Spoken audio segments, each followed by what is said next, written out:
Assalamualaikum warahmatullahi wabarakatuh. Om Swastiastu, Namo Buddhaya, Salam Kebajikan. Halo semuanya, bagaimana kabar hari ini? Semoga baik selalu ya.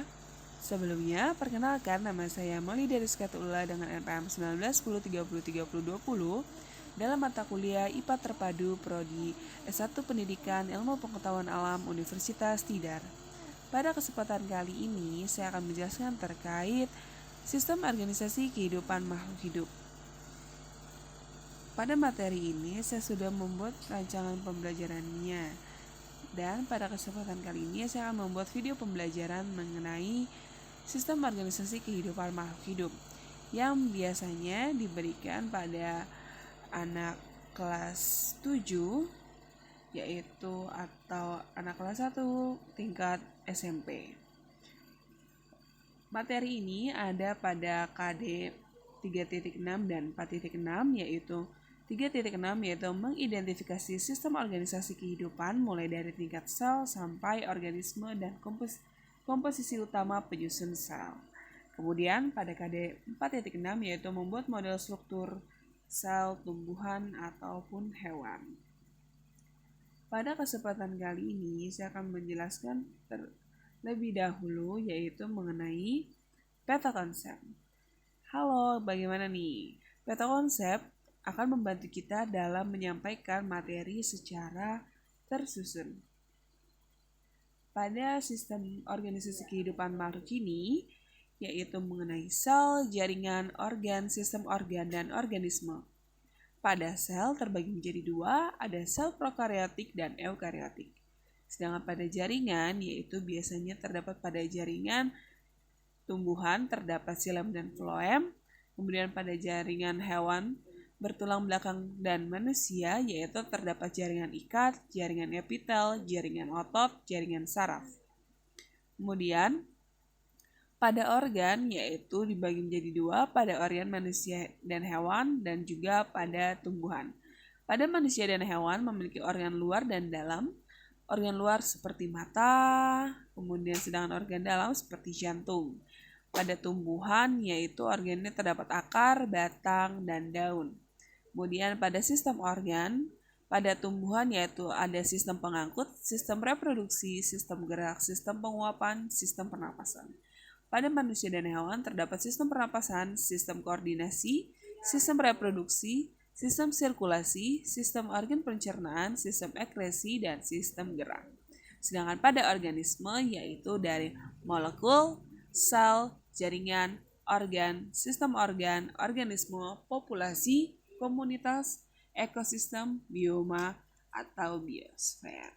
Nah, adanya peta konsep ini akan membantu teman-teman dalam memberikan penyampaian pada materi pembelajaran. Nah, di sini ada yang tahu gak sih sistem organisasi kehidupan makhluk hidup atau yang disebut dengan hierarki organisasi kehidupan merupakan bagian dari hierarki struktur makhluk hidup yang membentuk organisme kehidupan. Nah, ada yang tahu gak hierarki biologi? Nah, ini nih yang disebut dengan sistem hierarki biologi.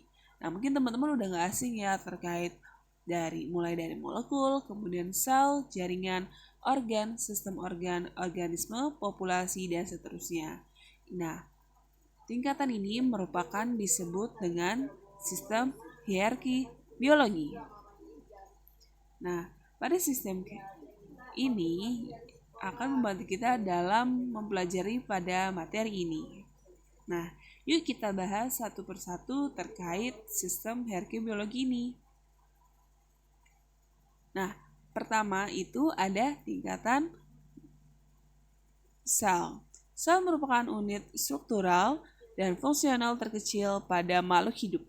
Biasanya itu ada rumanta dan lain-lainnya. Sel yang berukuran mikroskopik hanya bisa dilihat menggunakan mikroskop. Dalam hal ini, terdapat penyusun sel disebut sebagai organel sel. Tiap organisme tersusun atas salah satu dari dua jenis sel, yaitu sel prokariotik dan sel eukariotik. Nah, apa sih prokariotik dan eukariotik? Sel prokariotik terdapat pada bakteri, termasuk juga cyanobacteria. Makhluk hidup bersel satu seperti itu dapat hidup mandiri dan dapat mencukupi kehidupan kebutuhan hidupnya sendiri seperti energi, mineral, dan sebagainya. Sel prokariotik memiliki inti sel. Setiap inti sel tidak diselubungi oleh membran inti. Strukturnya yaitu lebih sederhana daripada struktur sel eukariota karena tidak mempunyai suatu organel yang terbungkus membran. Batas sel ialah membran plasma. Di luar membran plasma terdapat satu dinding sel yang cukup kaku dan juga biasanya dan bentuknya kapsul luar yang biasa mirip jelly. Nah, sedangkan pada sel eukariotik yaitu sel yang memiliki inti sel dan inti sel tersebut dibungkusi oleh membran inti, dinamakan sebagai eukariotik. Nah, jadi perbedaan utama prokariotik yaitu sel eukariotik mempunyai struktur yang lebih rumit, teman-teman. Next, yaitu ada jaringan. Pada jaringan, yaitu kerjasama dan interaksi di antara sel ini membuat organisme mampu mempertahankan hidupnya. Sel-sel yang mempunyai fungsi dan bentuk sama akan berkelompok dan berkelompok. Sel tersebut disebut sebagai dengan jaringan menurut Purnamayanti 2019. Nah, pada jaringan tumbuhan yaitu terdapat jaringan pembuluh kayu atau xilem yang tugasnya mengangkut air dari unsur hara dari akar ke daun. Sedangkan pembuluh tapis atau floem yaitu mengangkut zat makanan dari daun ke seluruh tubuh tumbuhan. Itu. Nah, sedangkan pada jaringan hewan bertulang belakang dan manusia terdapat 4 jaringan, yaitu ada jaringan ikat, jaringan epitel, jaringan otot, dan jaringan saraf. Pada jaringan ikat, yaitu sebagai penghubung untuk menghubungkan bagian-bagian tubuh, jaringan pengikat berserat sebagai bantalan bagi organ tubuh dan tempat melintas pembuluh darah dan saraf, dan jaringan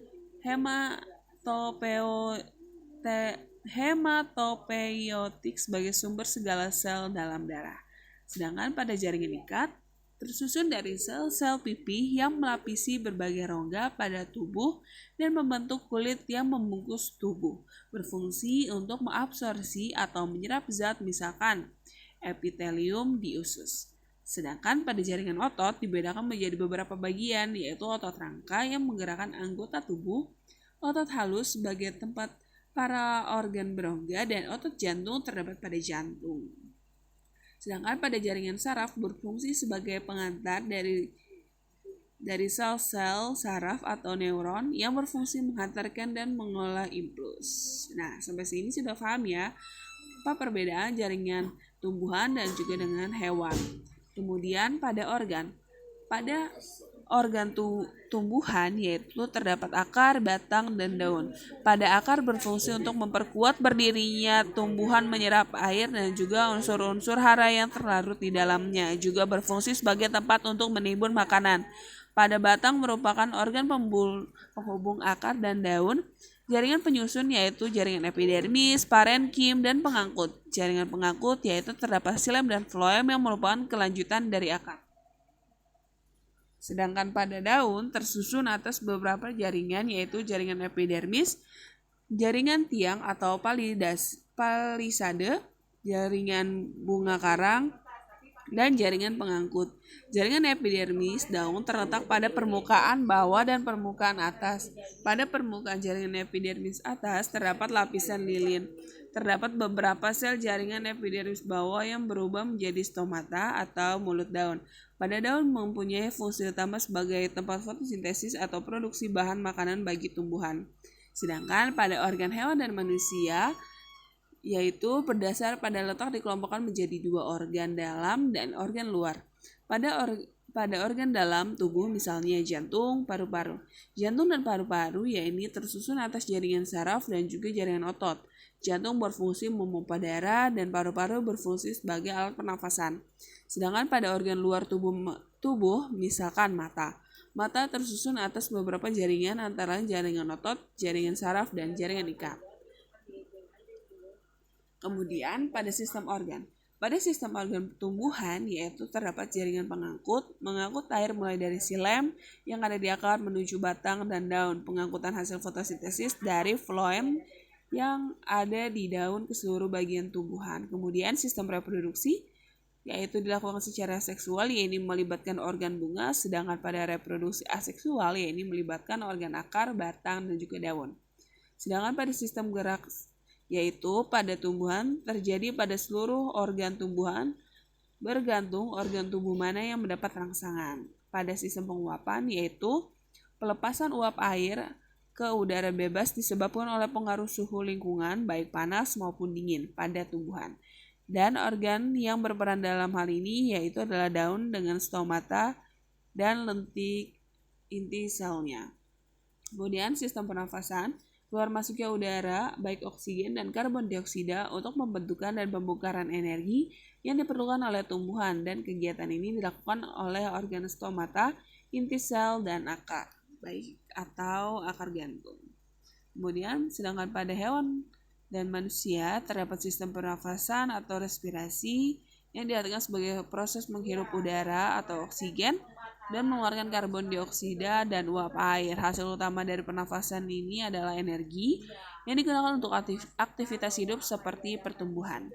Kemudian pada sistem koordinasi, tubuh tersusun dari organ-organ yang masing-masing memiliki fungsi tertentu. Agar organ dapat bekerja sama dengan baik, maka diperlukannya satu koordinasi pada manusia dan sebagian hewan lainnya.